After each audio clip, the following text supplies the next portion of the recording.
साहिवाल से खबर शामिल करते हैं। सिटी टीवी पाकिस्तान के नुमाइंदा खसूसी अरशद सरदार चौधरी की रिपोर्ट के मुताबिक साहिवाल टीचिंग अस्पताल में शोबा साइकोट्री ज़हनी इमराज का इफ्तिताह कर दिया गया। इफ्तिताही तकरीब के मेहमान खसूसी सर्विसेज अस्पताल लाहौर की शोबा साइकोट्री की चेयरपर्सन प्रोफेसर डॉक्टर सुमेरा कंबर बुखारी थीं, जबकि तकरीब में principal Sahiwal medical college professor doctor Mohammad Imran Hasan Khan, medical superintendent doctor Mushtaq Ahmad Sapra, शोबा साइकोट्री के सरबरा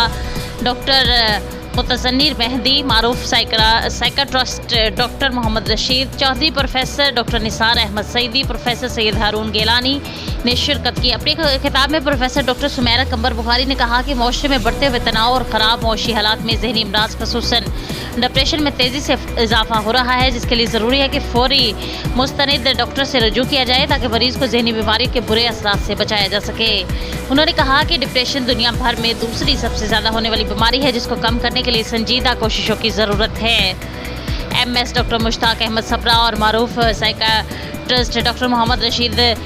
चौधरी ने भी अस्पताल में शोबा ज़हनी इमराज के क़याम को वक्त की अहम ज़रूरत करार दिया और कहा कि मुआशरा ज़हनी इमराज को भी एक मर्ज़ समझे और इसे शर्मिंदा से छुपाने की बजाय बर वक्त इलाज करवाया जाए ताकि मर्ज़ को बिगड़ने से बचाया जा सके। इससे पहले डॉक्टर मुतज़न्नीर मेहदी ने बताया कि साइकोट्री डिपार्टमेंट में इब्तदाई तौर पर 15 बेड्स रखे गए हैं, जिनमें 8 ख़वातीन और 7 मर्द हज़रात के लिए हैं। उन्होंने बताया कि पाकिस्तान में साइकाट्रिस्ट की शदीद कमी है और पूरे मुल्क में सिर्फ 600 के करीब क्वालिफाइड डॉक्टर हैं, जिन पर मरीज़ों का बोझ बहुत ज़्यादा होने की वजह से मरीज़ों को मुश्किलात का सामना है। साहिवाल डिवीज़न में कायम होने वाले इससे पहले साइकाट्री वार्ड से डिवीज़न और गिरदरवाह के सैकड़ों मरीज़ों को बर वक्त इलाज की सहूलत मुयस्सर आएगी।